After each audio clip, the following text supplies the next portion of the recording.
Many argue who is the greatest racing driver of all time. Dale Earnhardt, Emerson Fittipaldi, AJ Foyt.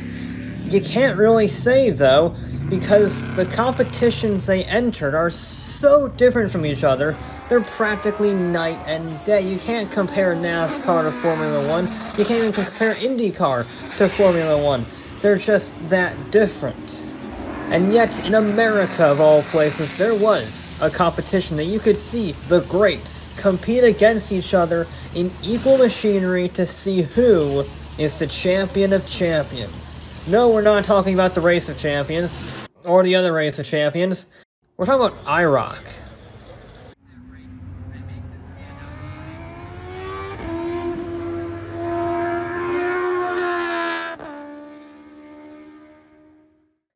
Roger Penske is a pretty big name in motorsport, possibly one of the biggest of all time, given his success in almost every single international championship on the planet with Team Penske. And by 1972, Team Penske was already a household name, achieving immense success with IndyCar and McLaren, and Can-Am with Porsche.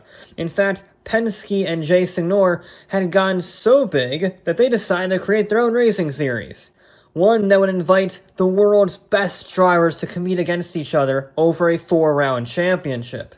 These 12 drivers would be selected to be put in equal spec Porsche 911 RSRs and compete for a portion of the prize purse. And for just 4 rounds, the winners, $350,000 in today's money, was a pretty good deal.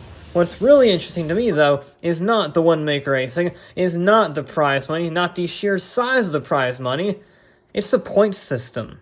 Points were awarded for every single finishing position, from first, which got 21 points, all the way down to 12th, which got 3 points.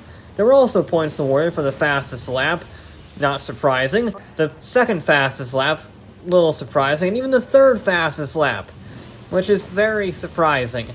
But hey, more points the merrier, I guess. Now, in order to minimize the expenses for the first season, 3 of the 4 rounds were run at Riverside Raceway, while the season finale was at Daytona Infield. The track list may have been disappointing, but the driver lineup more than made up for the minimal change in scenery, because the 12-car grid consisted of 2 F1 World Champions, 3 NASCAR champions, 3 Can-Am champions, and 4 IndyCar champions, including Mark Donohue, Emerson Fittipaldi, and Richard Petty. Mark Donohue proved to be the one to beat at Riverside, taking 2 out of 3 wins of the track, with George Fulmer winning race 2. Donohue would also go on to win the 4th round at Daytona, to be crowned the first ever IROC champion. And unfortunately, his Daytona win would also be his last ever racing victory before dying in a crash at the Austrian Grand Prix practice session in 1975. But apart from that somber moment after the championship, IROC 1 was pretty darn successful, with lots of wheel-to-wheel action and a whole host of different drivers vying for bragging rights and a big bag of cash, which meant there just had to be a problem. Porsche decided to stop selling them Porsches, which means that Penske needed another car, or IROC would be nothing but a brilliant single-season failure. Luckily, they had plenty of experience with American Trans Am racing, and specifically Camaros.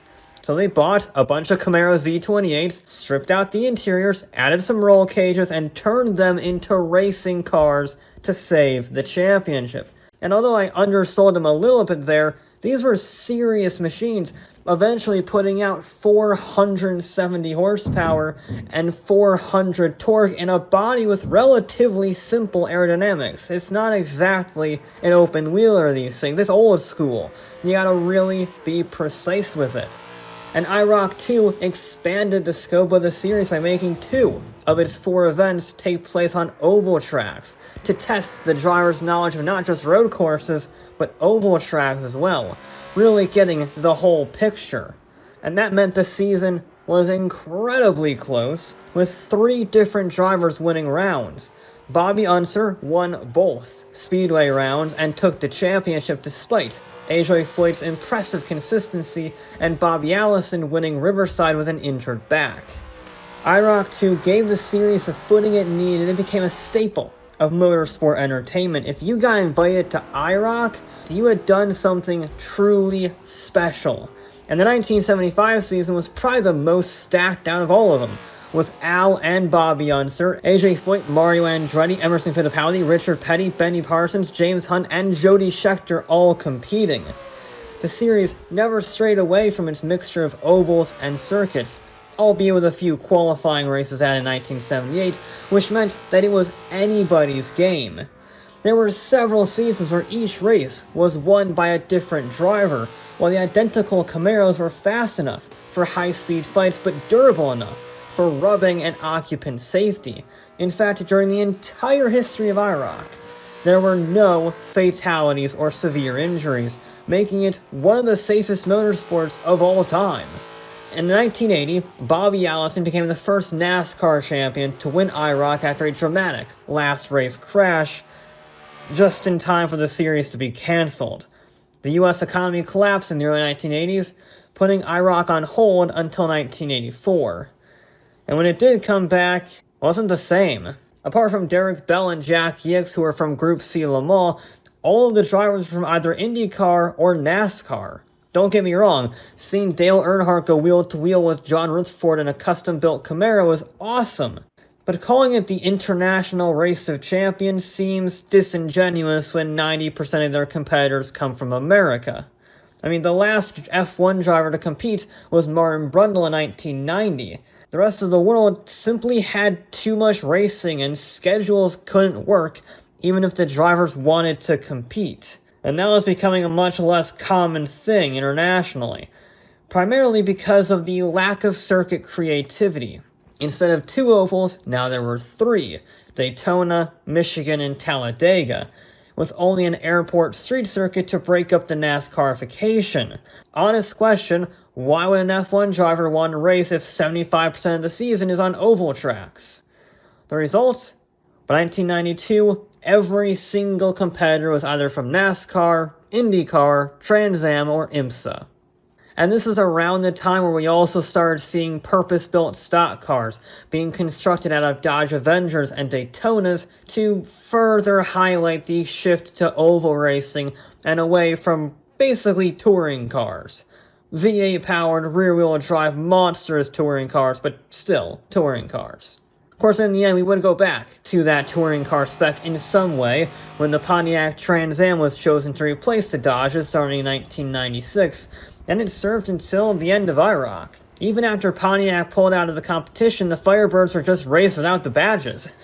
They made 500 horsepower and essentially a lighter soft-body Trans Am, but unfortunately, we never got to see that car go around corners since IROC had long since switched over to oval racing only by this point. And that meant it just wasn't the same.